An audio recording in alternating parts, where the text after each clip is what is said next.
Good afternoon. Thank you, volunteers, for coming to hang out with us on a Friday afternoon. We hope you enjoy our programming. I am Jake Lasco, District Manager for the Roaring Fork Valley. Before we get started, we got a little video to kick things off with you guys.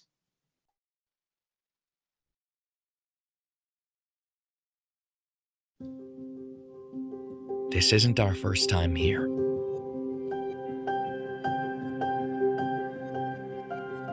As a people, as a nation.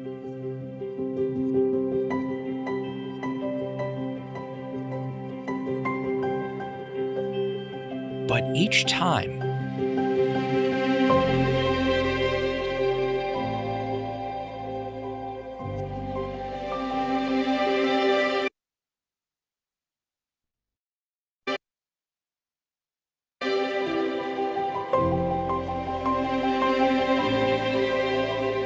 we have found a way to rise above. We've done this by looking forward, by supporting each other, and by taking one step at a time. But more importantly, we've done this by never giving up. As challenging as times are now, we will find a way. We always do. That way, for us, means being there. This coming school year, we will be there for teachers, whether they are in a classroom or teaching virtually. We will be there for our volunteers, whether they are teaching our programs in person, remotely, or through video. We will be there for our supporters, who remain committed to helping our kids envision a brighter future. And we will be there for the young people we serve, no matter what it takes. In these uncertain times, one thing is certain. Together, we can achieve anything.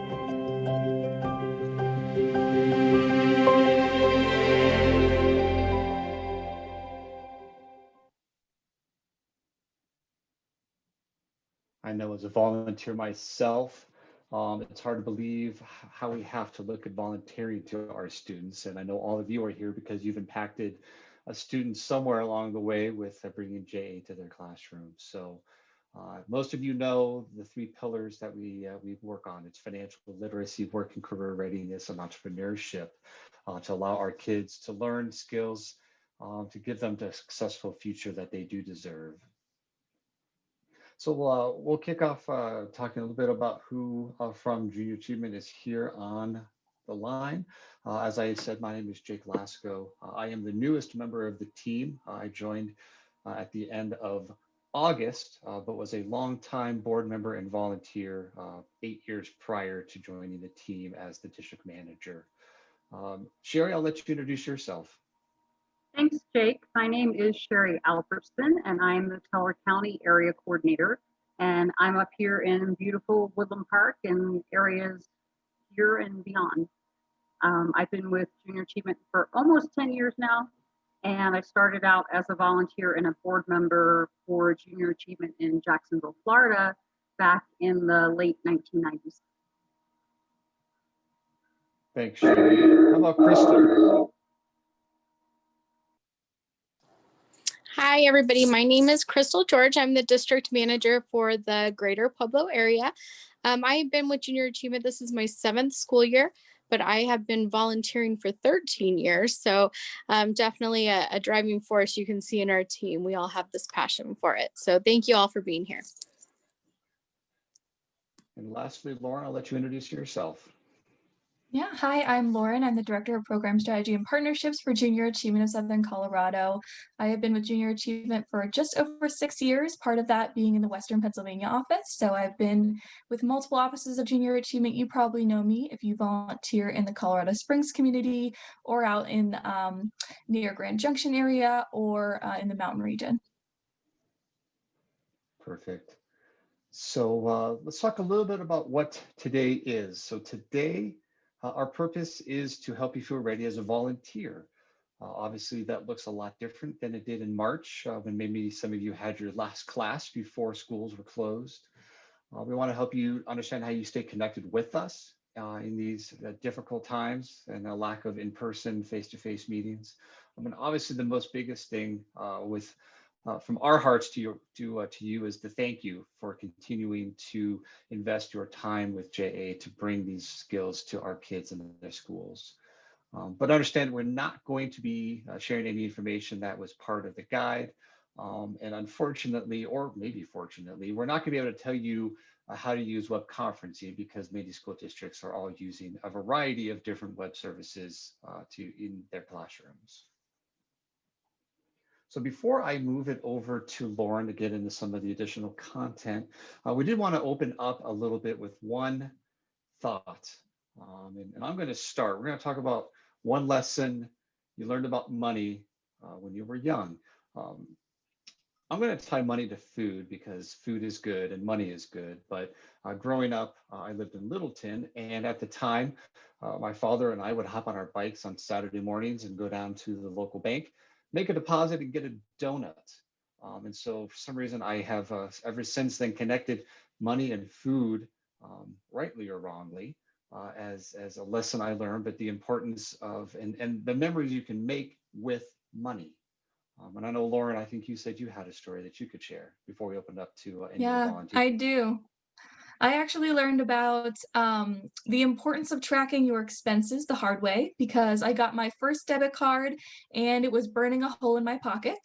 And what I did when I first got my debit card is that I just started charging things. And thank God it was not a credit card because I would have overdrafted. I actually overdrafted my first debit card twice in 1 month.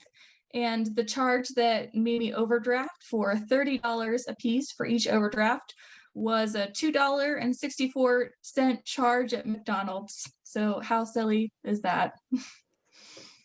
But I think you mentioned you haven't overdrafted since then. So maybe at 16, that wasn't a bad lesson to learn. I learned the lesson once. I'd love to hear if any of our volunteers have a money lesson from when they were young they could share and keep this a little more interactive with you guys. Well, I can volunteer. This is Lori, sorry. Thank you, Lori. I can volunteer a little bit of a story and a lesson separately. Story is, Lauren, don't feel too bad because I worked at a bank all through my teenage years and as a college student, and there really are people who believe that if you have checks left, you have money. So there's my funny little story. But one of the things that I learned when I was growing up was whenever you receive money, in our case, it mostly pertained to gifts, a certain percentage was for charity, a certain percentage was to save, and a certain percentage was to spend on something you wanted. Those are awesome, Lori, and I appreciate you having the chance to share that lesson because it's money has its own experience for everybody, but we can all learn something from each other in our own money journeys. I'll open up if anybody else, otherwise Lauren has some content to jump into as it pertains to volunteering with us this year. One lesson that I learned when I was a kid was that money doesn't grow on trees. I mean, I guess technically paper, but you know, that's always been a very important one that I've passed on to my kids too, that you got to work and earn it and spend it wisely. Absolutely, Lakeisha, thanks for sharing. All right, Lauren, I'm going to kick it over to you to start talking about how all our volunteers can get themselves ready to go this year. Yeah, thank you, Jake. So we are going to talk about the steps to prep, so the steps to prepare to be a virtual volunteer. So thank you for being with us through that introduction period. I'm going to talk about some of those steps and then pass it over to my colleagues. And then we'll talk about the impact of our program and open it up for some questions as well. So first of all, you are all here, so you're preparing to be awesome. You're preparing to be awesome virtual volunteers. You're probably wondering, how can I be a great volunteer? And that's going to be this section where we talk about that. The next section we're going to talk about is reviewing the program guide. So where are those materials, how to find them, how to use them. how to connect with that educator and what is that relationship like when you're doing a program in virtual, and then how to get ready. So how to personalize and practice that material so that you feel fully prepared for going into a classroom virtually. So all of you should have gotten this Prepare to Be Awesome guide. It was sent out via Constant Contact several times. So if you did not get that Prepare to Be Awesome guide, make sure to send me an email and I'll make sure that you get it. So it includes all of this information in that Prepare to Be Awesome guide, and that should provide the background for this training as well. So if you haven't got that, make sure you reach out to us so that you can get that Prepare to Be Awesome guide and start to get ready to volunteer with us. Next steps, you're probably all wondering, where are my resources? So I'm sorry for so many links on this page, but these are the major links that you'll want to keep track of, and we will send out the recording of this training, and you'll have access to these links via the PDF slides. So don't feel like you have to write these down furiously right now, but these are 3 links that are important for you as volunteers to know and to go to in order to explore, engage, and launch our programs. So the first link is our website, and that includes all of our program information. So while you are on the Engage website, it does include a few descriptors so you can know which program you're signing up for. If it's one that's not familiar to you already and you haven't done it before, you can take a look at those, or you can go to our website to get more information. It includes a brief and an overview and information about each individual lesson so that you know what's going to be covered and you know exactly how it's going to be covered as well. So the next link there is our JA Engage website. So unless you are volunteering with your own company and you are volunteering in a JA in a day, then that won't look very familiar to you. But the JA Engage website is where all of our volunteers can sign up for weekly opportunities. So those opportunities who are not JA in a day, where you're organizing with your company or organization. On that website is information about the classes that we have available. So open opportunities, you'll go there and take a look at our programs where teachers are actively looking for volunteers. So you'll have your own account in Engage, and you'll be able to track all of your classes, take a look at open opportunities, and sign up for that opportunity directly in the program. And the last link on here is the most important link that we're going to talk about today, and that is learn.ja.org, and that is where all of our virtual materials are held. So that is our learning management system link. And so if you go to that website, you will, if you're signed up for a virtual class, you'll go to that website and then you will log into your account. So I will stop sharing at this point so that I can show you all what that will look like.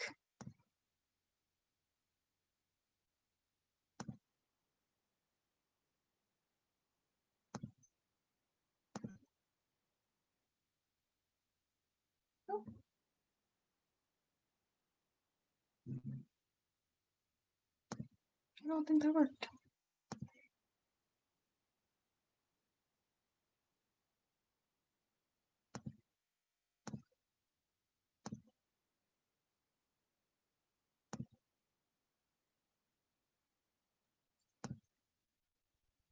All right, is everyone seeing the login page? Simple thumbs up will do. Yes. I have everyone? Okay, great. All right, so if you are logging into JA, the learning management system, the first time, you will go to learn.ja.org. It will take you to this website. If you have forgotten your password, if you're signed up for a JA virtual class and your login information is automatically sent to you by our JA System Access team, if you've forgotten your password, you can always go to the link at the bottom left-hand corner right here, click on Forgotten Password, and you can reset your information at any time. So here's an example of what how you would log into the system.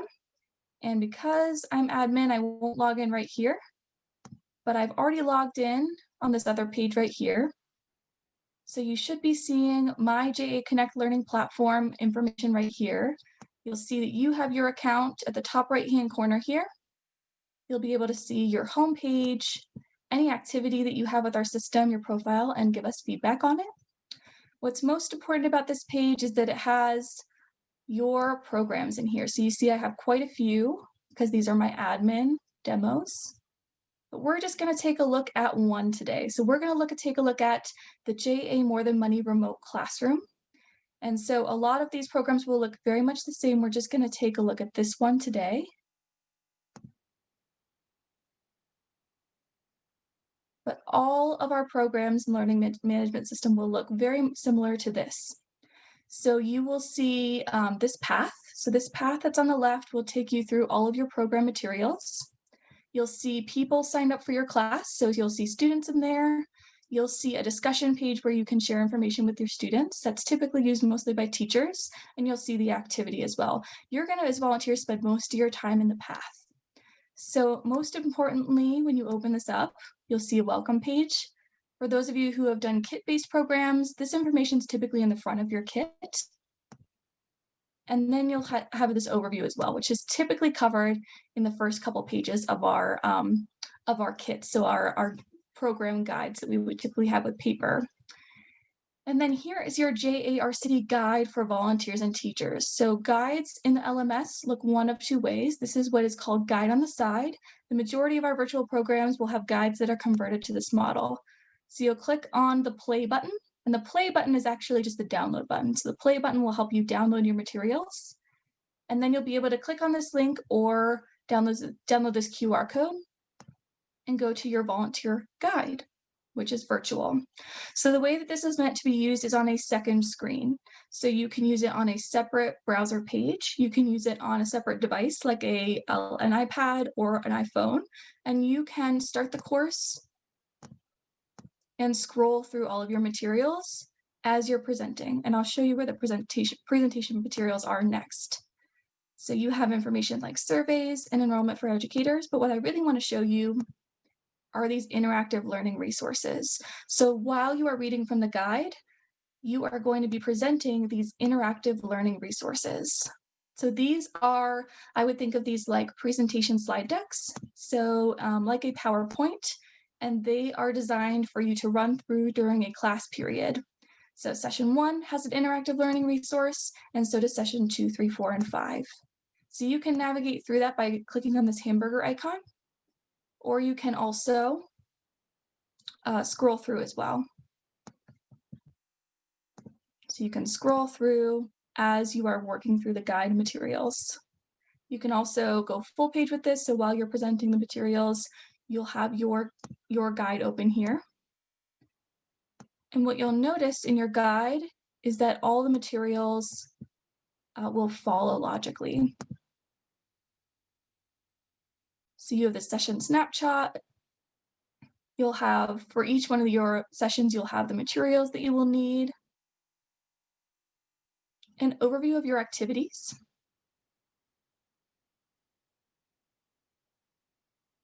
and then you'll also have these facilitation instructions. So this is where in our guide, we would typically have your scripted materials. So everything that you need to do, say, or instruct for the students to do is included in these facilitation instructions. So while you are open to this slide, you will say these things below it. And you can scroll through the guide as you're scrolling through the slides. So you'll start on page 1. And then as you scroll down the guide, you will scroll through these slides at the same pace. So see how that works? So you'll have your discussion questions, and this is all the presentation portion. So this is the first portion of your JA sessions.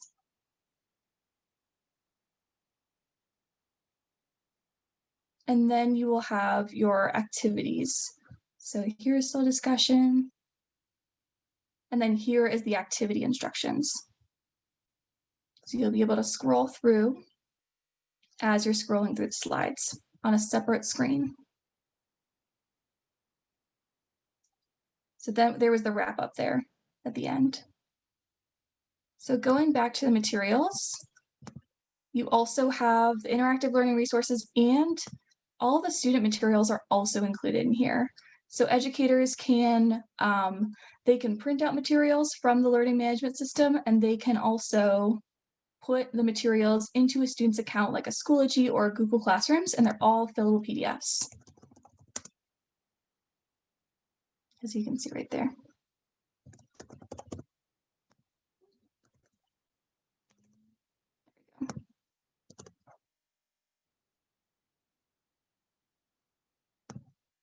All right. So as you can see on the left-hand side, you'll have session 1, and then you'll have all of your other session overviews and facilitation instructions in the drop-down on the left-hand side. So all of your materials are included in here on your second screen. All of your additional program materials and your interactive learning resources, which are your slide decks, are included in your account right here on the path. All right. So moving back to our presentation.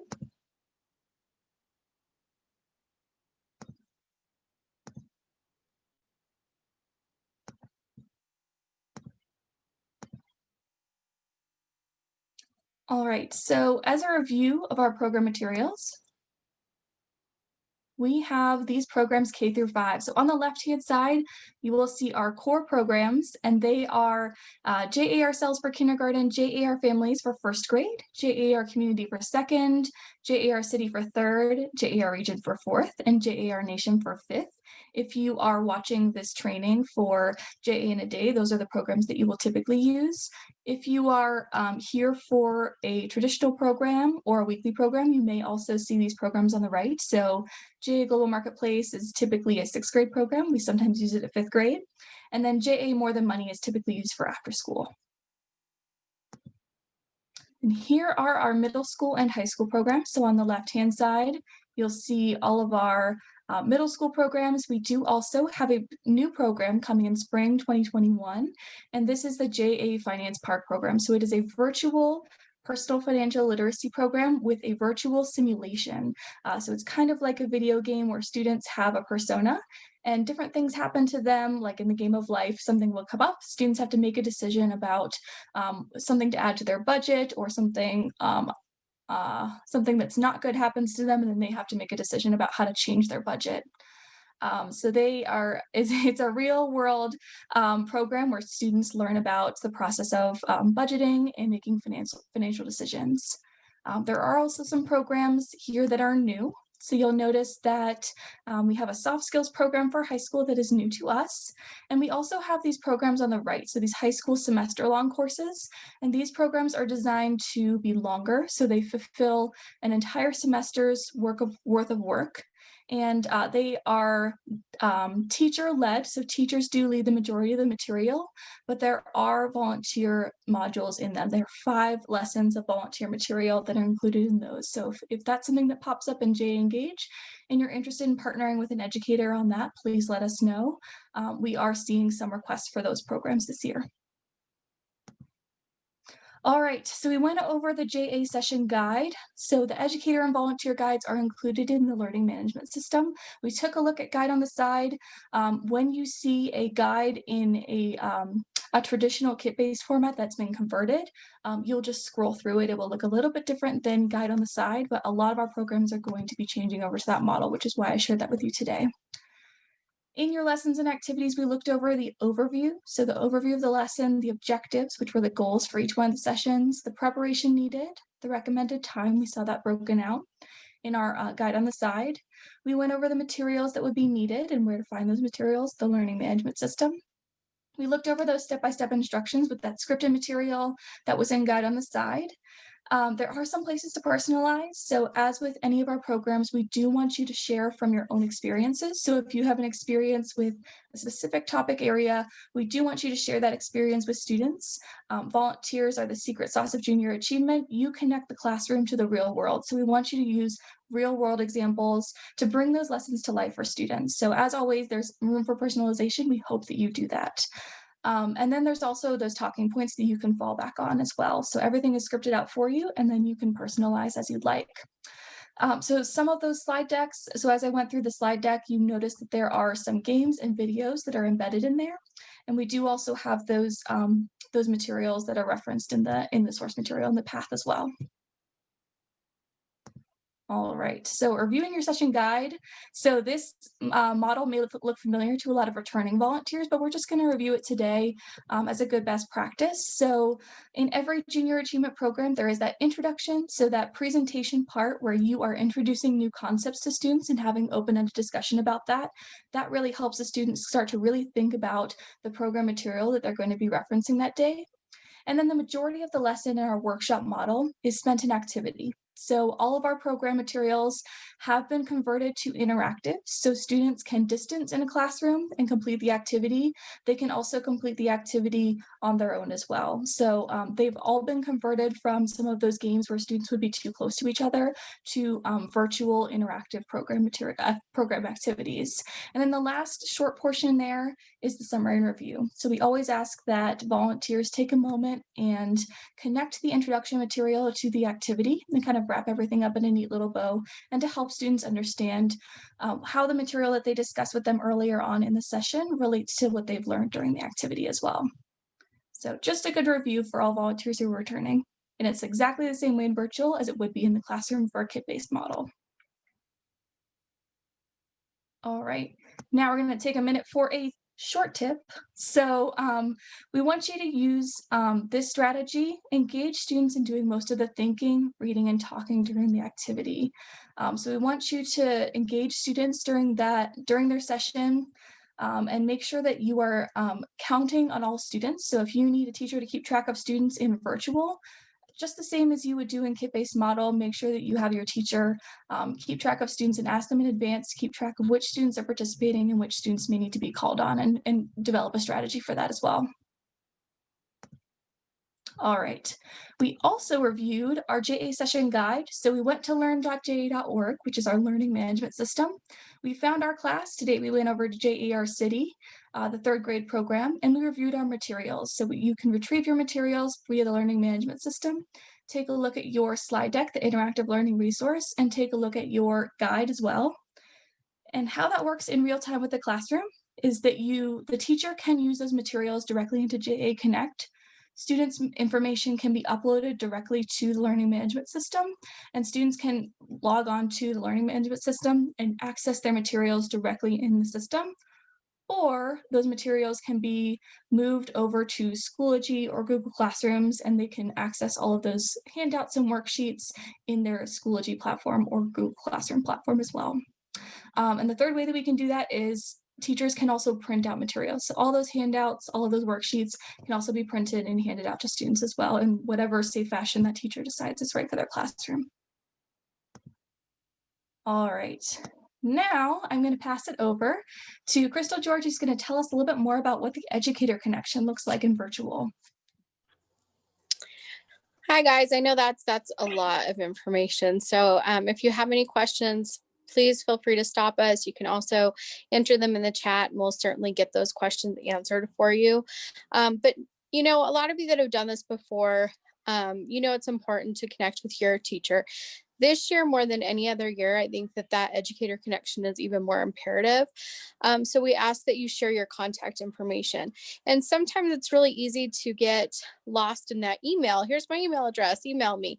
But if you have something going on and you need to have that immediate contact with your teacher, it's probably a really good practice this year to share telephone numbers as well. That way you guys can connect in a faster manner. You know, if you have something going on, you can't make class, or you have a question for them before the class begins, because sometimes we seem to overlook emails, especially right now when the whole world has gone virtual. So definitely share that contact information. Ask questions about the students you're going to be working with, tips and trades that help keep them engaged, you know, in the classroom. When you see those teachers clap and say class, class, or flip the lights on and off, you're still going to want to ask those same questions and get those same tips in the virtual arena. So make sure you ask any questions that you have. The teacher is absolutely excited to have you there, and they are going to be more than happy to answer those questions for you. Okay. And then some of the questions that you definitely want to think about when you're connecting with your educator is which platform are they going to be using?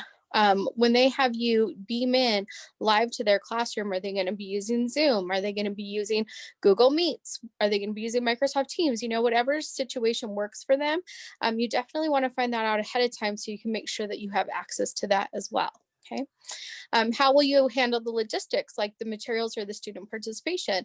Like Lauren was saying, we really want to give that empowerment back to the students this year and really encourage them and engage them to take ownership of these programs. But if the teacher is actually in a classroom setting still and you are the only virtual beam in component to that, find out how the teacher's planning on handing out or handling those materials. If they're going to be handing out those physical materials, it would be good for you to know so you're not referencing the embedded materials. Okay, and then last but definitely not least, what rules, expectations, or practices that your teacher may want you to follow. Sorry. So one of that comes up a lot is that as a volunteer and not being an educator, a lot of us will go into the classroom and say, oh, just call me Miss Crystal. And some teachers are a little more strict and they're like, no, absolutely not. She's an adult, call her Miss George, So just find out what rules or expectations they have set for their classroom to make it a really engaging and fun program for everybody involved. So you definitely want to get that interaction with your teacher, get comfortable with them, and just know that they're there for you as you're there for them. Any questions with that? Awesome. I believe That's I'm a going great to point, Crystal. And I just want to add that some teachers have been working with students on video conferencing etiquette for a long time too. So they started in September, and these students are really good at that video conferencing etiquette. So students may have different rules about if they raise their hand, if they write in the chat, how they interact with their teacher on the video conferencing system. That's different from classroom to classroom. So you want to make sure that you check in with your educator about what their specific rules are. Absolutely. And again, just share that contact information because I know I've had volunteers previously who send me an email. Hey, could you tell this teacher I'm not going to make it to class? And we're all working virtual and in the office as well. So to take out that middleman, just share contact information, be as open with your teacher as you can so that everybody will have a really good and rewarding experience. Awesome. All right, I'm going to turn it over to Miss Sherry. Thank you. Thanks, Crystal. So the fourth step then is the personalize and practice. And I think that probably everybody on the call with us today has been in the classroom before. Virtual is just a tiny bit different. You definitely want to choose one or two stories about the topic that you'll be teaching. The students love, love, love personalized stories from the volunteers. When you get the slides from this presentation, if you click on that stories video, it is a wonderful video that discusses the importance of sharing stories and teaching about money because it's in our everyday life. We use it all the time.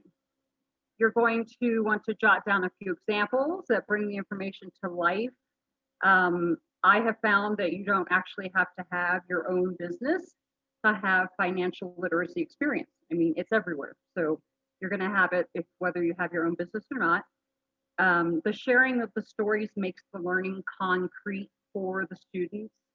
It just reinforces what you're teaching them and gives it that real life feel. And some other questions that I wrote down that you can always ask is you can ask the students if they remember a time that money made them happy or money made them sad. And stories about earning, spending, saving, and donating money are great, any of those four. You need to practice moving between the documents in your camera, and we're all still figuring that out ourselves. So it's a work in progress. Get used to your resources. There's system tutorials for using Zoom, for using Google Classroom. I've looked at several of the Zoom ones myself, and they're actually pretty helpful.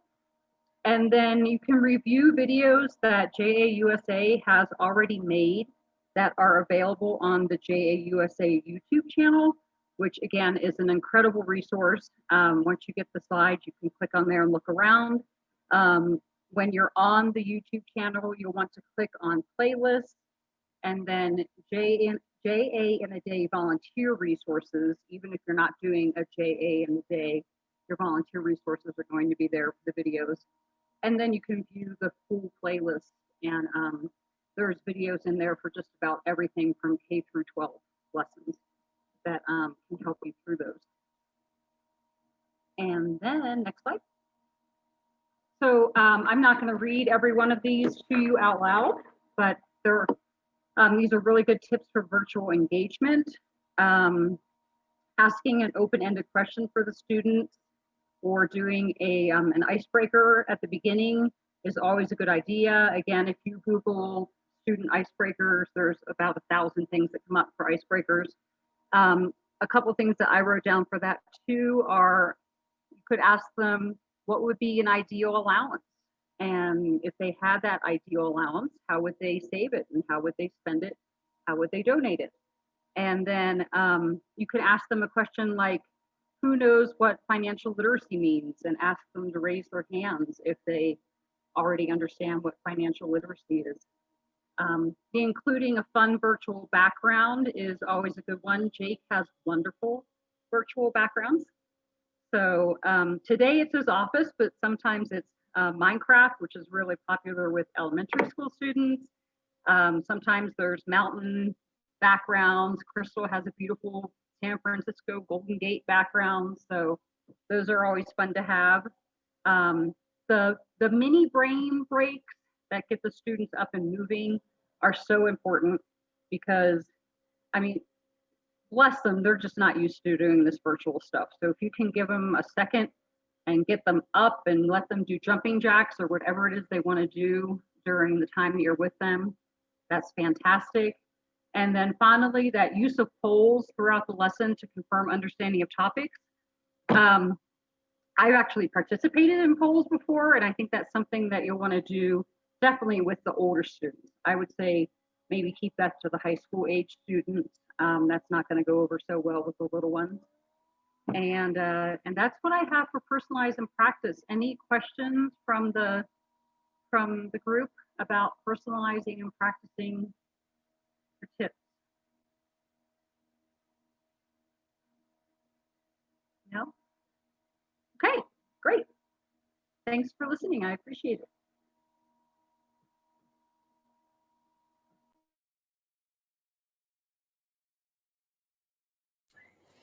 All right, guys, these are some questions that we kind of put together to see if they might help you a little bit. You know, maybe you want to know about more preparing, what resources can help you do your best. Like Sherry talked about a little bit, the JA USA YouTube page is fantastic. I mean, even if you don't go to the JA USA page, if you go onto YouTube and search junior achievement, you're just going to find a wealth of knowledge out there. We find stuff all the time and we're like, where's this been for the last 7 years? Oh my gosh, it's wonderful. So definitely that's a really great place for you to find some resources. How do you keep things organized for a lesson? I mean, it's going to be your personal preference. I use checklists. I mean, that is my go-to, whether I'm virtual or in person live. I always have to have a checklist. I have to, once I check it off, it just gives me this huge sense of fulfillment. So that's how I stay organized. You know, but just work what's going to be best for you. That's really the best thing that we can tell you. And, you know, if you want to know more student scenarios, again, YouTube, we have volunteers in the classroom on YouTube that are actually doing live instruction while they're being recorded. So that's definitely a great resource for you. Things are going to be a little bit different if you're in a fully virtual atmosphere. So if the students are fully virtual and you are as well, stuff might happen. Stuff might go off the script. I mean, teachers are still dealing with that on a day-to-day basis. You don't know what, you know, Sam's little brother is going to say or do in the background of a video while you guys are talking to him. So just keep that in mind. But remember that your teacher is always going to be there to help you. Okay. Same if a student won't listen to you if they're on the online chat. You know, if it's something that you don't want to call out in front of everybody, send a text. Another reason to have your teacher's telephone number, shoot them a quick text and say, oh my gosh, help me. What do I do? I have no idea what to do with this student. Let's see, what else do we have in here? What if your technology fails? All right, guys, let's be real. It's probably going to fail at one point in time.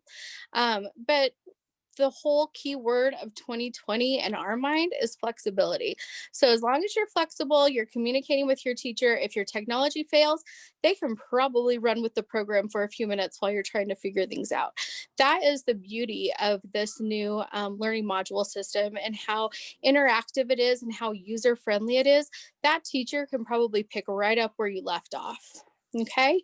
Lauren, did you want to add something to that? Yeah, I would love to add something to that. So another tip that we have for you all is that it would be really great if you could schedule some time in advance of your session to do a technology run through, just to make sure that you can connect with their technology system and that everything is going swimmingly. You could even practice some of that classroom etiquette with your teacher in advance and just make sure that you know what it's going to be like when you actually start presenting to the students. It's way better to do one short meeting with your teacher on the platform that you're going to be using and run through some of that stuff in person, rather than starting session one with that new video conferencing system that you just don't know very well. Absolutely. Thanks, Lauren. Yeah. And as far as things just going wrong, you're not sure how it's going to work out. My best advice to volunteers is just have fun with it. Whether you're live in person, whether you're beaming into a classroom, whether you're doing some kind of pre-recorded volunteer instruction, as long as you're having fun with it and the students can see you're having fun with it, they're going to engage with you. So there's always those little mishaps, and it happens all the time. We're all human. We're all going to make our mistakes. The students are going to make mistakes too. But just have fun with it. Do your best, and everybody's going to have a good time. And if everybody's having a good time, then the content that's being discussed is going to be a lot easier to remember. All right. Did anybody have anything they wanted to ask to go along with that? All right. I think we can move on. All right, we want to thank you guys all for making a difference. You are here because you want to be here. You're here because you volunteered before and you're eager to get back in that classroom. You're ready to make a difference again. We just want you to know that we appreciate you. You do make a difference. We are definitely in the business of inspiring and preparing our young people for their successful futures. The pillars that we stand for, that's all going to be second nature for you at this time. But on the next slide, I do want to share some numbers with you just to show you how awesome you are. So in this last year, we reached over 8,825 students. That's incredible considering that our year was cut short, right? Everybody's year was cut short. So to still have that big of an impact in a year with a national and worldwide pandemic is huge. With that, we served 414 classrooms that were 100% completed during the school year. So again, having our school cut off. And for those of you who have volunteered before, you know that we're spring heavy. We do a lot of programming in the spring. So to have our spring cut short because of the pandemic, that's a huge accomplishment. And we thank you guys so much for being part of that. And with that, the way we figure it out is we had almost 47,000 contact hours with students last year. And that's for our whole area. So that's Sherry's work in Tulare County, that's Jacob in Roaring Fork, Lauren in the Colorado Springs Monument area, and then of course down Pueblo, Trinidad, Canyon City. So we're definitely part of something amazing. We thank you guys so much. We're excited to get you guys going again. And we're just really looking forward to seeing what this year brings. So thank you guys so much for being here. All right. And then last but not least, no questions too small. We're here to help you. Just like we told you to get our students or our teachers' contact information, you can call, email, text us. It doesn't matter who you want to call, email, or text. If you're not in our actual district, we will still answer your questions. And if it's something specific to a certain district, we will definitely pass that on and get you connected to the right person. But when in doubt, ask those questions, guys. We want you to feel comfortable. That's the purpose of this video. That's the purpose of us chatting with you today. We don't want you guys going in there feeling, oh my gosh, it's technology, I don't know what to do. We want you guys to be comfortable and we want you guys to succeed, and we want our students to have a good time with us. So please reach out to us. All right, I think that's it. Lauren, I'll let you jump in and finish us off. Yeah, so at this point, I'd love to take any questions from anyone on the call. If anyone has any specific questions about anything we talked about today before we close out. A quick question.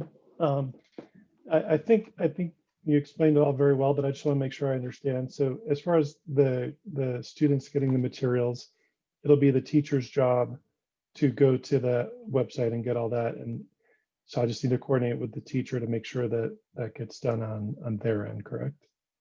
Correct. Yeah. So, as you know, in years past, when we had kit-based materials, you would bring all the materials, right? So you were in charge of all the materials. You were the keeper of all of the handouts and the guides and all of that. But this year is a little bit different. So you have a login to the learning management system, and the educator also has their own login to the learning management system. So it is up to the educator to decide what scenario is going to work best for them in their classroom. So if they're going to have students log into the learning management system, if they're going to move things over to Schoology or Google Classroom, or if they're going to be printing materials. So I would recommend that you reach out to your educator and just double check that they've done that already in advance of your sessions. But it is going to be the teacher's job to do that heavy lift of moving things over or printing out materials for their students in class. Good question, Mike. Thank you. Thank you. Mike, I just want to add to that. Just so you know, so we do the work right away to get you your login into the learning management system and also the educator. And then if they decide to have the students log in on their own, there's actually several ways we can do that that can make it easier for both the teacher and yourself. So, you know, if there's any questions and if they want to do that, and this is probably more for the middle and high school level than the elementary school, but we can actually get all of those students their own login so that they can be in there doing the interactive embedded activities as well. And not everybody's signing in under one login. So they'll all have access on their own device. Great. Are there any other questions that the group has for us at this time? If you're thinking it right now, someone else will think it down the line. So let us know. Do you do anything to replace the certificates that we usually hand out? The certificates are in the system. So the certificates are a downloadable material and they're in the session 5 dropdown. Cool. And they are also fillable PDFs. So no more writing your own certificates by hand, although we did have templates that were printable for that before, if you didn't already know. I have to sign my name 30 times. Okay, last call for questions before we stop the recording and say goodbye to you all.